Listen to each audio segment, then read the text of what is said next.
আসসালামু বিয়াস, সবাই কেমন আছেন? আশা করি ভালো আছেন। রাজু চৌধুরীর ব্লগ থেকে আপনার সবাইকে স্বাগতম।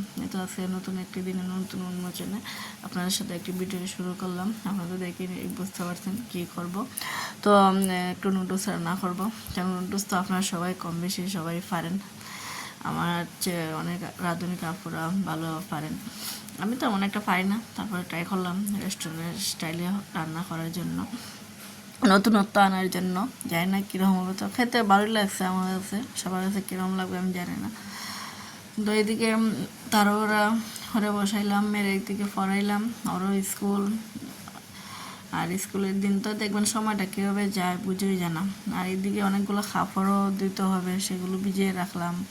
আজকে 2-3 দিন পরে উঠে তো ভাবলাম যে কাপড়গুলো আগে ধুয়ে নেই, নাহলে শুকাবে না। তো তাড়াহুড়া করে নুডলসটা আগে করে নিতেছি। এটা শেষ করে তারপরে স্কুলে টিফিন দিয়ে মেয়েকে ফাটিয়ে দিয়ে তারপরে কাপড় দেবো। আর কাপড়গুলো আজকে অনেক বেশি জমা হয়েছে, 2-3 দিনে যেহেতু জমা হয়ে গেছে। আসলে কাপড় জমা আমি করি না, বৃষ্টির জন্য রোদে শুকাইতে পারবো না দেখে, তাই ভাবছিলাম যে রোদ উঠুক তারপরে।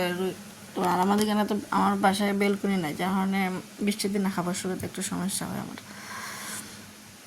যে নুডলসের ফাইনাল লুকটা আপনারা দেখেন, একটু লুবনের সাথে আমার মতো লাগতেছে। তো কাপড় নিয়ে সাথে চলে আসলাম। আজকে রোদটা অনেক পুকুর দেখলাম, তো ভাবলাম যে আগে কাপড়গুলো শুকিয়ে নেই। যে যাই হোক, কাপড়গুলো তাড়াতাড়ি শুকিয়েছে। আর আকাশের অবস্থা বুঝতেছি না, মেঘও বৃষ্টিও বুঝতেছি না, না মেঘগুলো বুঝতেছি না, রোদ। তবে রোদের অনেক খরা ছিল, প্রচণ্ড রোদ ছিল। আমি যে সময় কাপড়তে দিয়ে আসলাম তখন মনে হয়েছে যে গাম আমার শরীর দিয়ে আপনার জড়তেছে। তো কাপড় তো ধুয়ে দিতে হবে রোদের মধ্যেই, যাতে তাড়াতাড়ি শুকিয়ে নেয়। আর মেয়ের কাপড়গুলো বেশি ময়লা হয়, কারণ অত ডেলির কাপড় ডেলিটা ধুইতে হয়। আরও 2-3টা সেট অনেক সময় চেঞ্জ করতে হয় বৃষ্টির দিনে। খেলাধুলা করে, অনেক সময় স্কুলে যায়, ছাদে যায়। তোর কাপড়ই বেশি সময় লাগে শুকাতে, আর তাই ধোয়াও হয় নাই, একসাথে করে আজকে ধুইলাম। তো দিকে আবার দুপুরে রান্নার সময় আসতেছি স্কুল, তাহলে আসলে অনেক তাড়া থাকে, কারণ টাইম মেনটেন করে কাজ করতে হয়। অত টিফিনের সময় আসবে খাইতে, আবার যে রান্না না পায়, খাইতে না পারলে আবার তো সমস্যা, মাদেরই প্রবলেম হয়। তো স্কুলে যেদিন থাকে সেদিন আরও বেশি তাড়া থাকে, এখানে জানি সময়টা খুব তাড়াতাড়ি চলে যায়। আর যারাদের বাচ্চা স্কুল গোয়িং, তারা তো ব্যস্তটা কি জিনিস বুঝে নেই। তো অনেকে তো 2-3টা নিয়ে চলতে হয় বাচ্চা, আমার তো একজন নিয়েই তারপরে তার যে ফেরাই থাকি। সারাটা দিন যে কীভাবে যায় বুঝতেই পারি না, দূরে হয়ে থাকতে হয়। সব কিছু মিলিয়ে অনেকেই সব কিছু এক হাতে সামলাতে হয়, স্কুল, বাসা, ঘরের কাজ, আবার তার পড়া, তার সব কিছুই আমি হ্যান্ডেল করতে হয়, যার কারণে খুব ফেরা মনে হয় সব অনেক সময়। তো করতে হবে, মা যেহেতু হয়েছি।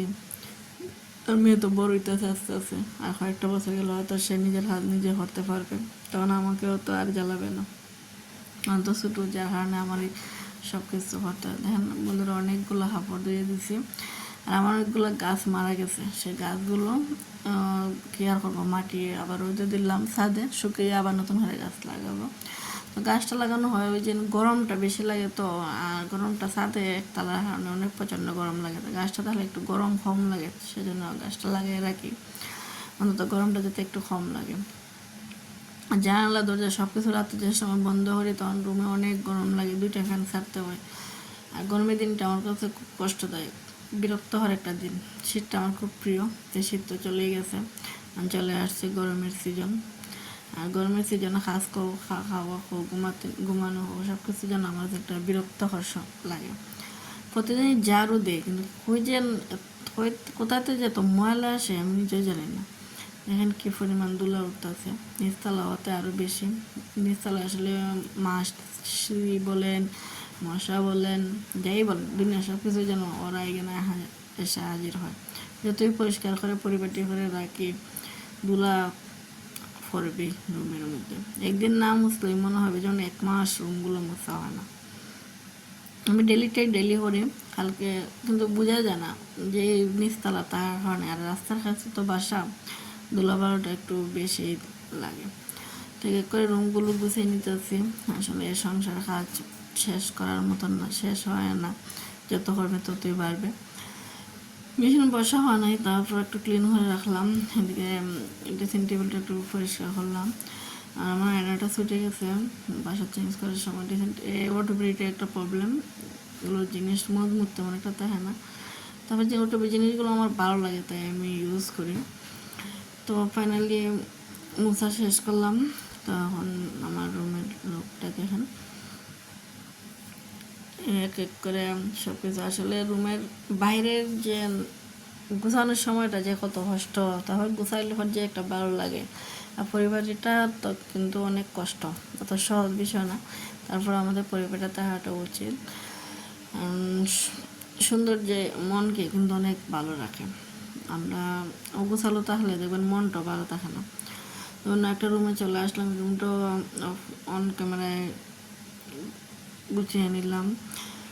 সব কিছু ভিডিও তো আর শেয়ার করা হলো না, অনেক সময় সাপেক্ষ ব্যাপার, ভিডিওটা অনেক সময় লং হয়ে যায়। তো ভালো থাকুন বিয়াস, আসসালামু আলাইকুম।